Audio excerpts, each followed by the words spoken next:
দেশে হামের সংক্রমণ নতুন করে উদ্বেগ তৈরি করছে জনস্বাস্থ্যে।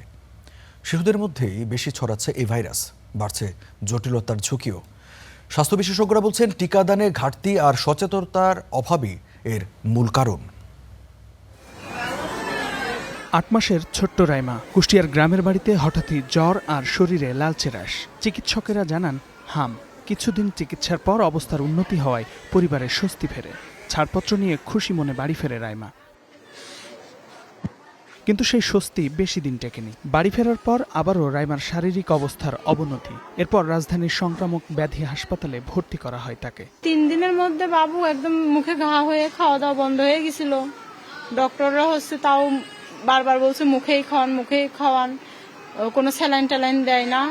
বাবুর ডিহাইড্রেশন হয়ে পানি শূন্যতা হয়ে একদম যখন অবস্থা খারাপ, তখন আমাদের বলছে বাচ্চা খারাপ আছে, বাচ্চা এখন রেফার করে দিলাম। এখন ঢাকা নেবেন না রাজশাহী নেবেন, কোথায় নেবেন নেন। রাইমার মতো অনেক শিশুরই ঠিকানা এই হাসপাতাল। চিকিৎসা নিয়েও মিশ্র প্রতিক্রিয়া রয়েছে রোগীর স্বজনদের। শ্বাসের হামুরছে আর শ্বাসের সমস্যা, নিউমোনিয়া হয়েছিল।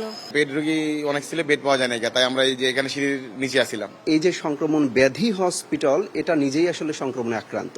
কারণ আপনি যদি এখানকার ওয়াশরুম দেখেন, পরিবেশ পরিস্থিতি দেখেন, খুবই ভয়াবহ, যেটা বর্ণনা করার বাইরে।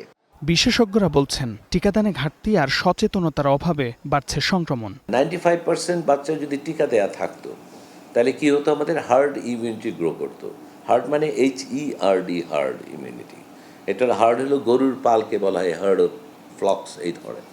তার মানে আপনি যদি টিকা নিয়ে থাকেন, তাহলে আমি বা আমরা সবাই এই রোগমুক্ত, শুধু আপনি একা না, আমরাও রোগমুক্ত থাকবো।